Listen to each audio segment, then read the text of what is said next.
have sometimes low moments when you won't want to get out of bed. You just want to stay there. At times you won't want to come out the house. It's hard living.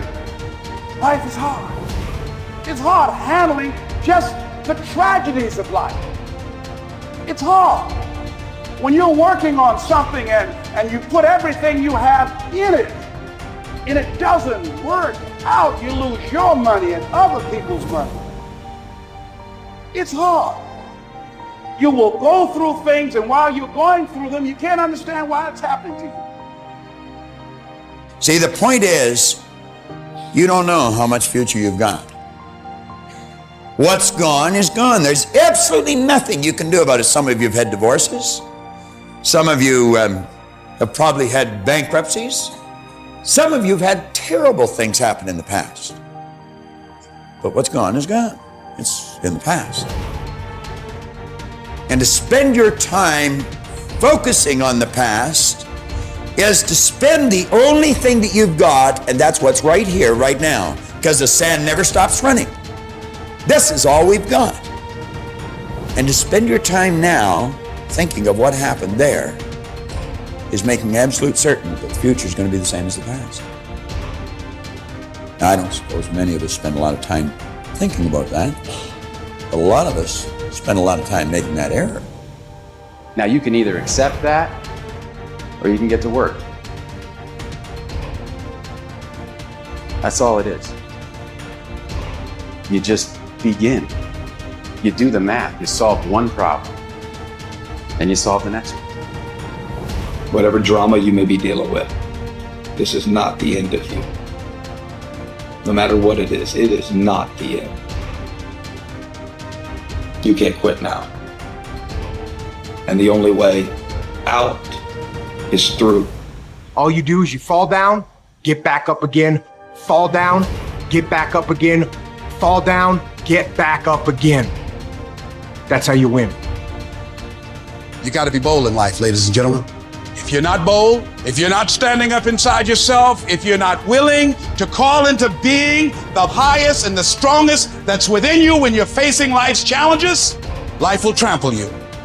But see, when you discover the truth of this goodness, this power that you have within you, that truth will set you free from ever being a victim in life. That truth will enable you to handle things with a level of equanimity that will surprise you. Getting unstuck means that you are going to start living life on your terms, rather than just gliding through every day on automatic.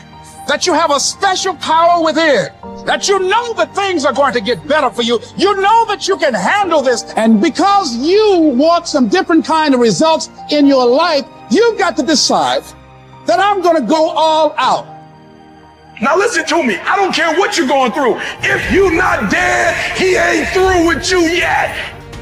As long as you waking up, you still in the game. As long as you alive, you can still make it happen. As long as that breath in your nostrils move, you still in the game. You still can win. Now get your butt up. Why do you keep crying? Why me, God? Why did I get MS? Why did I get cancer? Why did my mama die? Why did I get fired? Listen, you got put through that because what that does, that tension produces greatness. Stop running from it and run to it. Lions don't cry. Lions don't give up. Lions don't quit. Lions hunt. That's what we do for a living. We turn tragedy into triumph.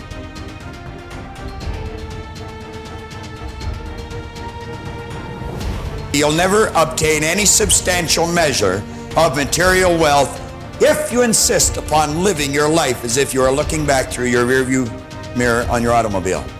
Nevertheless, it seems to be a very common error which many people have turned into a habit. Let the dead bury the dead. Let it go. I don't care how bad it was, let it go. 5 years from now, 10 years from now, when you look back in retrospect at that terrible thing that's happened, you're going to find it was probably one of the best things that ever happened to you.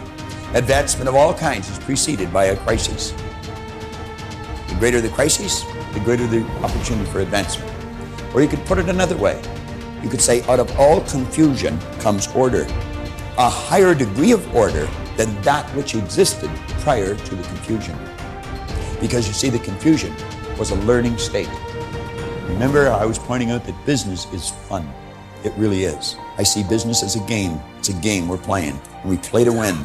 And when we're winning, we're having fun. And when we're losing, we're learning. Let's treat both of the experiences exactly the same. They're learning experiences. Now we say, remember the old adage which says, let the dead bury the dead. Stop looking back on your life and worrying about the things which have already occurred and which you can no longer alter. That's like trying to change the time you got out of bed this morning. You're never going to be able to do it. That stands for eternity. You cannot go back and change it, since you cannot let it go. Pursuing that kind of mental activity will never lead to anything worthwhile, any worthwhile accomplishment in your life. You should understand, moreover, that all accomplishments in your life, you should understand, moreover, that all of the great achievers of the past have been visionary figures. They did with their life what, like Scott was saying, he does with his music. He heard it in here. They see their life in here. They're building visions of a great future. We've got a vision of a great company.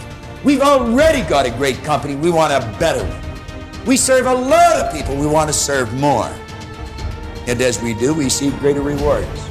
Because we receive greater rewards, we become more comfortable, more creative, we can provide more service. It's a beautiful cycle that we're in. Looking into the past is a self-doom fulfilling cycle. You just keep getting it worse, worse, worse. We've all done it, so we know what it's like. These visionary figures were men and women who projected into the future, and they did not belabor over things which had already passed.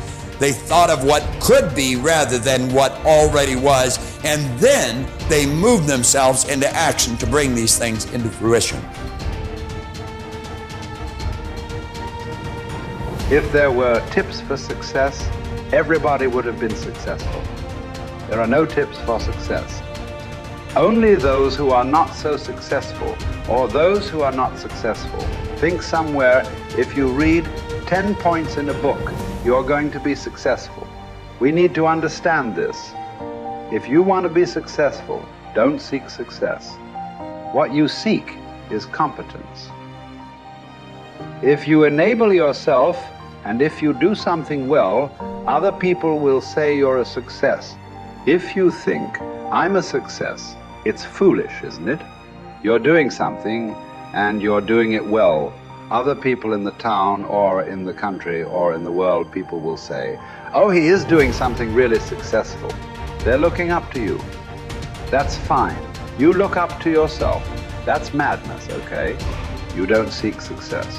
You seek empowerment, you seek competence, you do it the best that you can do. You cannot do as well as somebody, but you can do the best that you can do. So if you do your best, if your best is good enough, world will recognize. If it is not, you will be happy. So what does success look like? What does it take? Well, you know, I know family and friends who always have their breakfast on time.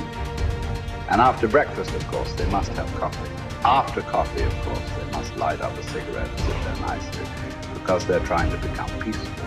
And then they will go to work, come back home exactly on time for lunch, eat lunch, rest for 1 or 2 hours, sleep, then evening have 1 tea, and then smoke, and then again go to work. And at 8 o'clock, 8:30, they're back home for dinner, and then maybe other things, drink and this and that and whatever. But those who have been very successful, either in music, sport, art, business, spiritual process, doesn't matter what, those people never know when they ate, when they slept, when they got afternoon rest. So those who are committed to being successful with whatever they're doing, one important aspect of their life is they're not settling down wherever it's a bit comfortable, because comfort will happen when they lower you too in the grave. Very comfortable you are, you know. Right now it's about ensuring that there is profoundness of experience and there is impactfulness of activity, because if they had given you a limitless amount of time, you could do all those things. Nothing wrong, I'm not against them. But they gave you such little time with such tremendous potential of being human. That's the problem.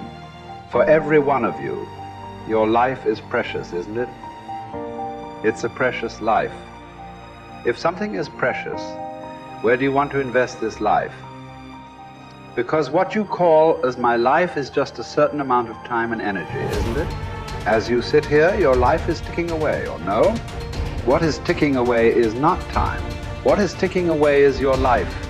So this energy that you call as my life, how are you going to invest it? Because if you're doing something truly worthwhile, it gets over before you know what happened.